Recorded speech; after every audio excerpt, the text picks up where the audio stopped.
this. I really watched and respected everybody's grind and hustle, and I seen ways that they did things and the ways I would like to do things, and so now that I have a team of my own, I can take different things that I learned from them and offset it onto somebody else, and so that's a little bit about me. But I've worked with Chris Brown, I've worked with Keisha Cole, Day 26, Ashanti Nelly, Tiana Crucci. I worked with the latest was Megan the Stallion, and so many other people that weren't my main clients, but I had the pleasure of working with and being a part of. And so, you work with so many different people throughout your business. If you're blessed to have that type of career, that I've forgotten things that I've.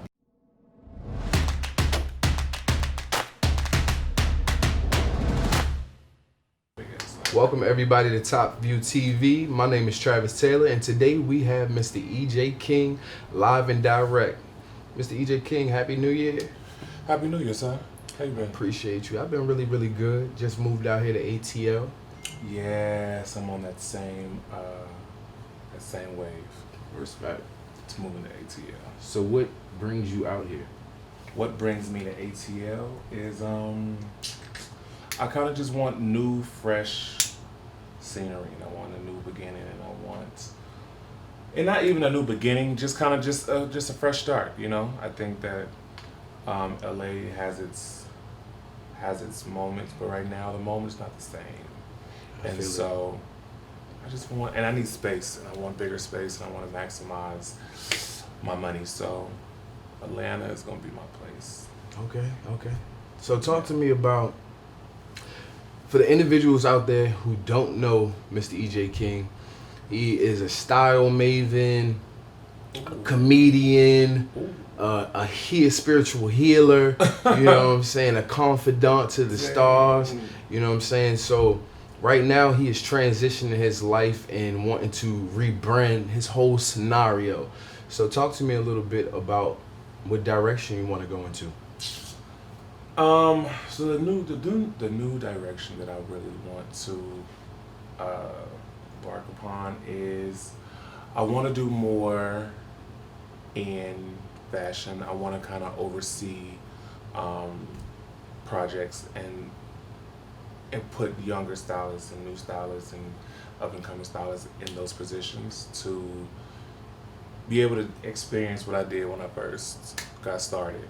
And so the day-to-day hustle of it, I think that I want to change, and I kind of want to just kind of oversee it. And so I started a showroom and a style house with my style partner, Shanita. And so the place is, what we're going to do is I think I'm going to do it online for a little bit just because of COVID and all the restrictions and stuff like that going on. I wanted to start it online, so it'll be an online showroom, and so it's called S&P Showroom, which stands for Style Me Please.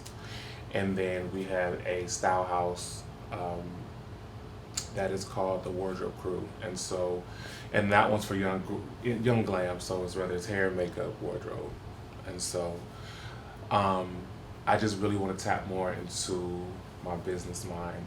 I'm also going into acting and more TV personality and in that world, just because I've always loved it. And so, sure. This CBD, folks. This is CBD, and I'm sponsored by my good friends Viola. So Viola also does weed and everything else, and they do oils and they do so much over at Viola. Hit them up. Anyway, so I want to try my hand at it. I've always done skits, and I've always done things that kind of took me into the world of like sketch comedy, and I've always loved sketch comedy, and so I just did it to play, and because it wasn't a career choice, I just kept it as like a fun hobby, you know. But in the back of my mind, I've always wanted to do it. I've always loved acting. I did theater as a kid. I always did just drama-filled stuff. I'm a drama-filled person. Like good drama, not like bad drama. We know. And so And so yeah, I just wanted to focus on that because I've been doing this for since I was 17 and a half, 18, and I'm 34 now. And so I've done a lot of great things. I worked with a lot of dope artists. Just to interject, for those who don't know you as of yet, talk about a few individuals that you've worked with. You know what I'm saying? Just to reel them in, let them know. So, my career, I started off doing PR with a company called Echoing Sounds and Echo Haddix's, who found me on set with Hazel Lee, and me and Hazel ran Young Hollywood for a few years, and I stopped doing PR, and I was introduced to Shanita Palmer, who did. She styled and was the fashion Guru. No. I Head. don't know why I'm drawing a blank. She was the head of the fashion. I don't know. I'm trying to find it. You trying to find it? It's confusing me. My bad, I'll be quiet. She was a fashion editor over at King Magazine. Oh, King. Guru. It was helping. I just wasn't coming to me. Every time it would come to me, you would throw another word. Just like, no, that's not it. Oh, so she was the fashion editor at King, and I remember Echo telling me like, "Yo, I don't think you want to do PR." She's like, "I don't think you like to sit in the office and you want to be on the world, you want to be on the streets, you want to be at the parties and stuff like that." So she was like, "I think I should introduce you to Shanita." And I internship with Shanita for about 2 years before I started to do my own thing with King Magazine, and I just learned. I learned a lot through great people. I learned a lot through Echo. One of the main tools I've learned from her was learning people mechanics and understanding people, and learning who you are dealing with and who you're in a room with. I've also learned a lot from Shanita, even to call myself like a celebrity stylist, or to give myself this title early on without really paying the dues or understanding what it was, or understanding that it's easy to put clothes on people, but the relationships you build with these stores and designers, and to have these people trust you and stuff like that, it goes a lot deeper than just picking out outfits. And so she taught me that. So I didn't rush to be like, "Oh my God, I'm EJ King, I'm a celebrity stylist, I'm this." I really watched and respected everybody's grind and hustle, and I seen ways that they did things and the ways that I would like to do things. And so now that I have a team of my own, I can take different things that I learned from them and offset it onto somebody else. And so that's a little bit about me. But I've worked with Chris Brown, I've worked with Keisha Cole, Day 26, Ashanti Nelly, Tiana Crucci. I worked with the latest was Megan Thee Stallion, and so many other people that weren't my main clients, but I had the pleasure of working with and being a part of. And so, you work with so many different people throughout your business. If you're blessed to have that type of career, that I've forgotten things that I've done, and I made the sound decision to. I didn't like a slew of clients, I did that early on in my career, and I try to juggle everybody and try to juggle personalities and schedules and people just wanting you, and so it was a fight, and I was like, shit, I was like, Lord, give me 3 solid people that just got a booming career, and we can just build, and it can be like this unity of family and bond. And so that's happened, everybody I was blessed to work with did feel like family, or did become family. And so even after we stopped working, I think that life runs its course, and to me everything has an expiration date, and you learn from different situations, what I'm saying, and I took bits and pieces from each client and just have fun with it, and hell, I'm here. I'm here today. And so You didn't mention this person, but we love you with Tamar Braxton. We love your Oh yeah, chemistry. like Tamar. I don't know how to ever forget Tamar. Tamar is really like my sister. Like we have such a great bond, and Tamar's been there for me, man, so many times when I was in a place of like, fuck, what I'm gonna do, or giving me opportunities and bringing me onto her show and just being a genuine friend, and so we have our weekly talks, and if we on a roll, we have our nightly talks. I go to Tamar house, and so it's a bond, and people, just because you don't see it on Instagram don't mean it's not happening, and so I have so much love and respect for Tamar.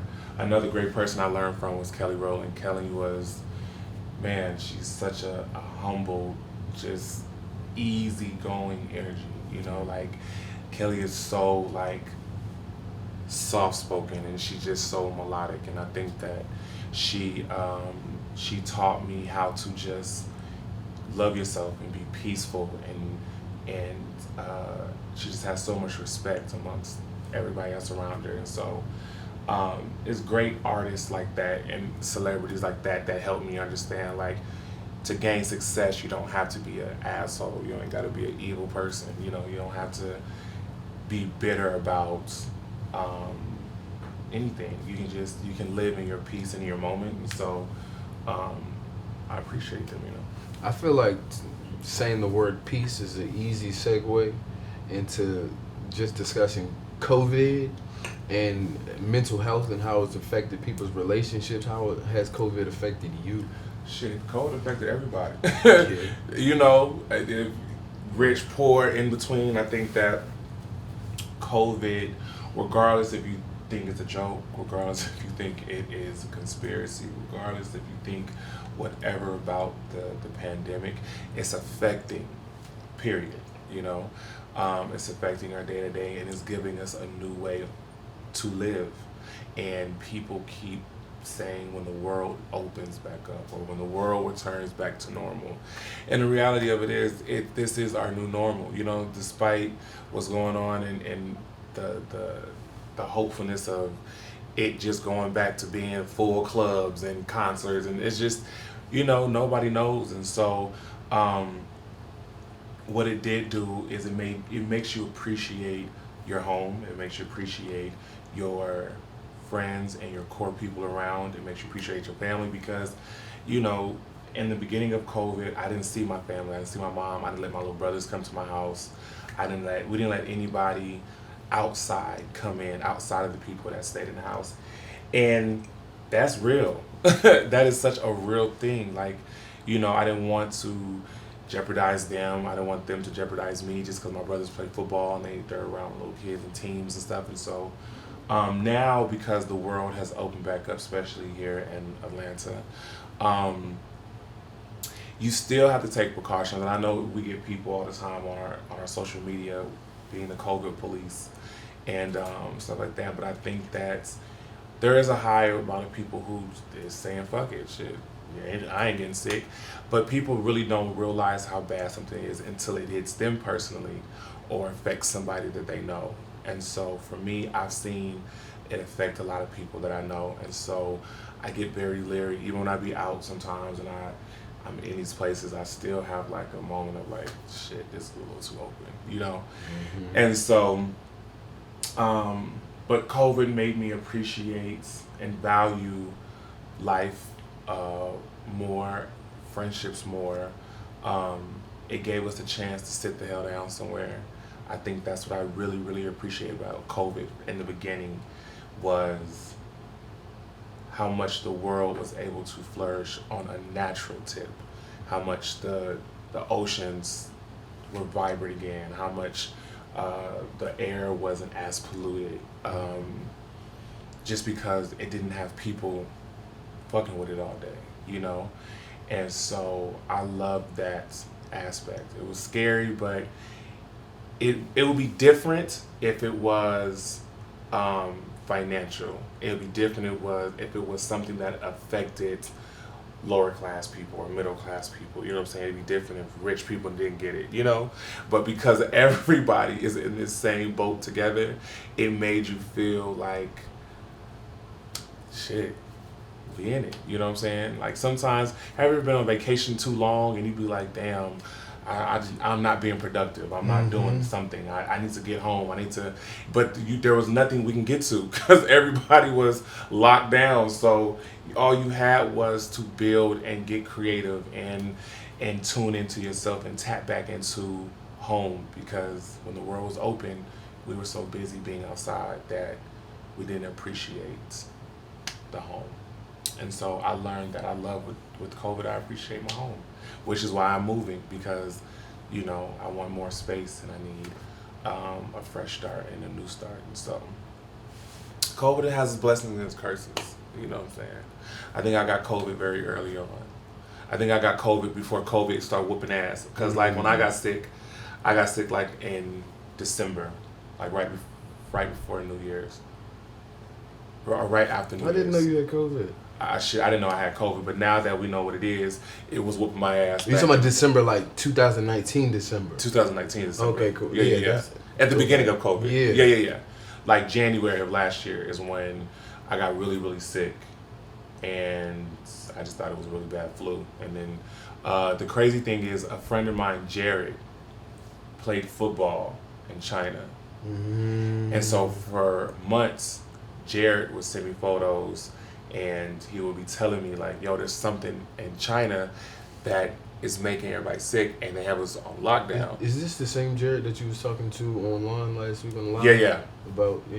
They call him Quarantine Baby because he was the first guy from America to be a representative of COVID. But he sent me pictures, I want to say like in December, like early December, like a little bit like the first week of December. And he was like, nigga, look out here.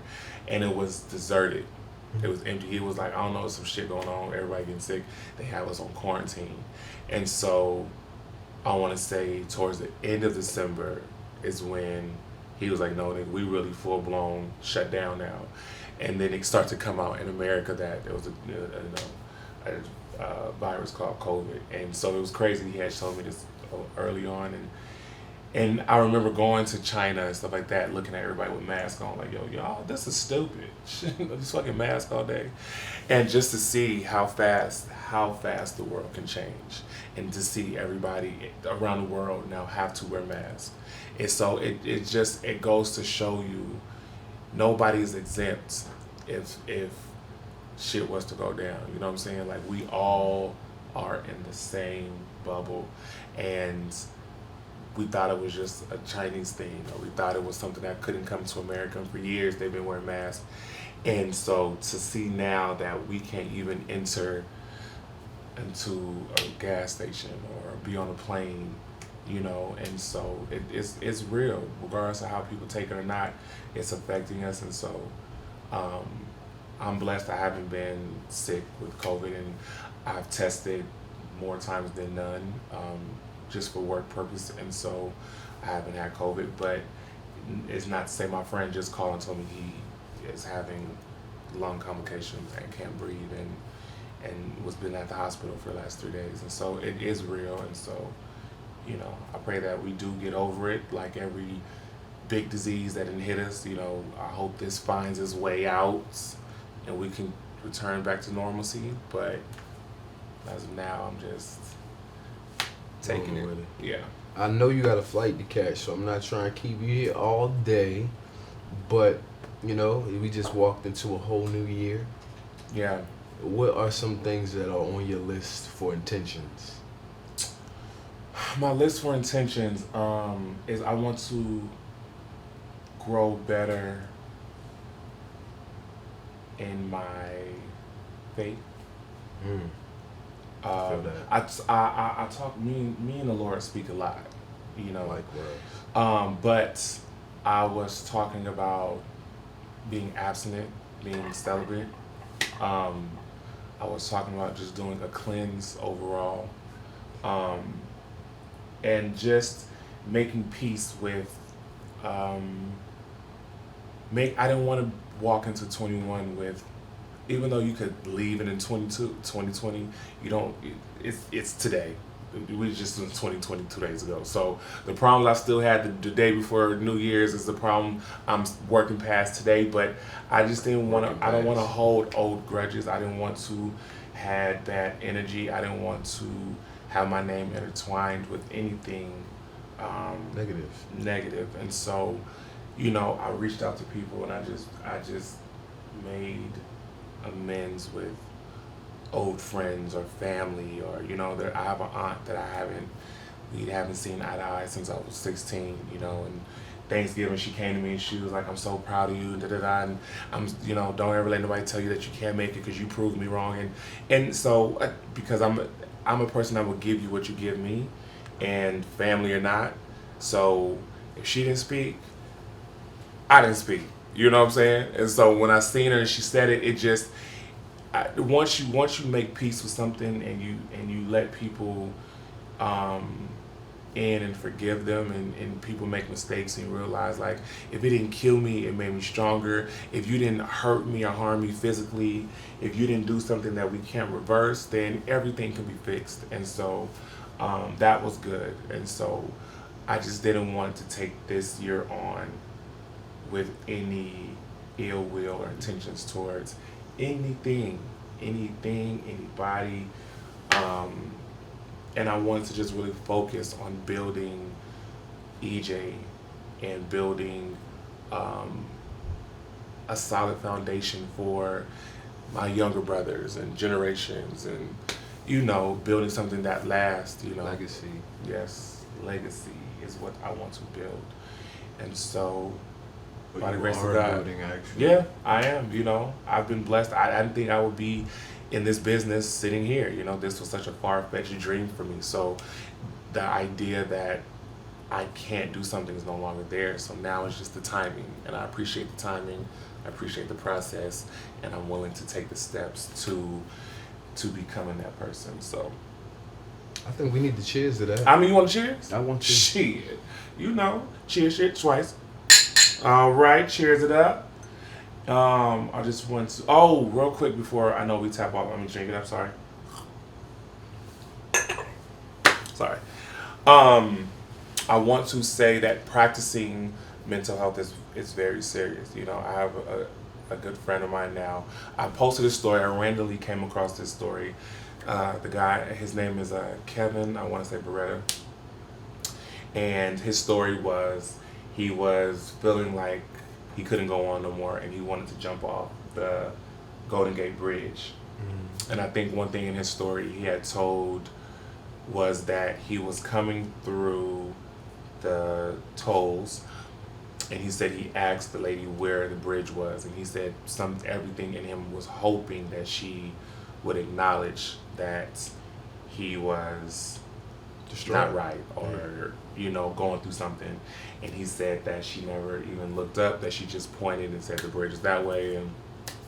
And so I learned that in this year I want to do better on checking on friends, checking on family, checking on people that seem successful, that are successful. Because at the end of the day, we all feel the same way, we all love the same way, we all hurt the same way. I don't care how much money you got. That is what we all have in common, is human traits. And so he said he parked his car and got out, and he was over the bridge, and his back was facing the water and his face was facing the bridge, and he was holding on. And anything could have took the man off the bridge, you know what I'm saying? And I think the Golden Gate Bridge is like 200 feet in the air. And so to him, that was his out, his only way. He said he seemed like it would be over, And so I don't ever want anybody to ever feel like, damn, this is your only way out. Because these moments you get past, you know what I'm saying? The moments that we feel like are so hard and we can't break through, or are bearable. You can get through them, you know what I'm saying? And there's certain realities we have to realize about ourselves, but they're all moments. That's it. I can get through this moment. And the overall is that we need each other. The overall is we got to be better to each other. the overalls, we have to notice when something is wrong. The overalls, we have to be aware and out want of to be our own aware. shit, nigga. Yeah. I mean, we all deal with our own stuff, but it takes nothing to send a text and say, just thinking about you. How are you doing? I hope all is well. You know, one of my closest friends is Megan Good, and from day one, me and Megan clicked, and Megan I sent her a scripture. She was like, "Oh my God, I can't believe you sent me this, da da da." And she was like, "I do this all the time." And from 18 to 34, me and Megan have been sending. I don't care if I don't see her for a year. We have been sending each other random scriptures of enlightenment, and she's been like a counselor to me when I had my identity issues, when I had self-esteem issues, when I needed to just understand that, you know, beautiful people go through ugly problems. And I used to be like, "Megan, how do you ever go through anything?" She was like, "What?" And she told me her story, and I was like, "No, you can never." And it just made me feel like, wow, I'm not the only person who feels this way about certain things. And so I appreciate all those people, man. I appreciate, like, you know, even working with Meg the Stallion. I just was telling her, like, I loved her raw, young energy. So many people in this business are tainted through the business, and by the time you get clients, they're tainted by fame, they're tainted by wealth, and you lose the essence of just having fun. And I was telling a friend the other day, I was like, man, I was like, one thing we used to do, like, we used to have pillow fights and random shit. Like, although I'm older, like, those moments take you back to, like, fun times in your life, you know, when you was a kid and it was innocent and it was free. And those moments I want to spend more of. I don't want to feel like, oh, I'm 34, I can't do this. You know what I'm saying? I want to have fun. And so I think that for the most part, you can answer it. I don't need it. I just want to ask you something. You're not gonna check out today? No, I check out tomorrow. So can you go to the front and make your shirt, please? Thank you. Yes. Thank Thank you. you very much. I can bring it back to what did I say? Oh, you just want to have Be those fun jovial. moments. You Yeah. want to be able to live The and moment. just have fun, you know, with life, with work, because it's too short. You know, life is too short. And so I was like, yo, I want clients that we can do. It's pure fun. Everything's not fun. You got to know your time and your place. But for the most part, the overall is to enjoy what you're doing, enjoy life, and live it. That's it for me. Bring it in. Oh, bruh. This was an awesome interview. Thank you, sir. I appreciate You it. big as hell. Yeah, you got to change the word big, tall. Tall. I think, okay, you yeah. right. I When don't you like- strong, your yeah, back. yeah, That was no. a lot of back. I just, you got to sit down Muscle. because you're off the camera. There we go. Gotta have a seat again. But that's what I gotta change big. I don't like big because I used to be I big. get it. You I know, get it. It hit. tall is probably the word. You was are. looking It for. no, but I meant brolic. Oh, brolic is an even stupider word. No, but Yeah. brolic is like Yeah, brolic sound brolic is good. I'm trying to tell Yeah, you, yeah. brolic means strong. petite. I probably wanted this. Petite.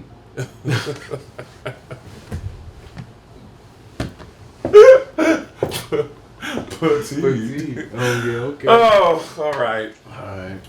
Well, y'all, this is EJ King. And Travis Taylor on Top View TV, and we are coming at you.